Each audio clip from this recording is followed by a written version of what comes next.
ఇంకా 10th class వరకు high school అయితే చదివాను. 6th క్లాస్ నుంచి 10th క్లాస్ వరకు హై స్కూల్లో చదివాను. 10th ఎగ్జామ్స్ అయితే రాశాను. 10th క్లాస్లో మా అప్పుడు పాయింట్స్ అయితే బిగిన్ అయినాయి. అంతకుముందు దాకా మార్క్స్ ఇంకా మా 10th క్లాస్ అప్పుడైతే అప్పటి నుంచే స్టార్ట్ చేశారు పాయింట్స్. నేనైతే అన్నిట్లో పాస్ అయ్యాను. పాయింట్స్ ఏమో నాకు 6.9 వచ్చాయి. మార్క్స్ ప్రకారం అయితే 440 లోపు అయితే వచ్చాయి మార్క్స్ అయితే నాకు 10th.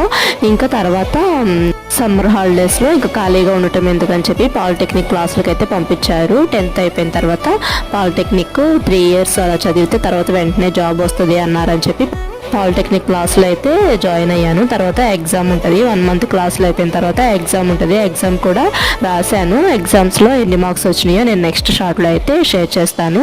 వీడియో కనుక నచ్చినట్టయితే లైక్ చేయండి. మీలో ఎంతమంది 10th class exams points begin చేసినప్పుడు రాశారో చెప్పండి, కామెంట్ చేయండి. ఎంతమంది ఉన్నారో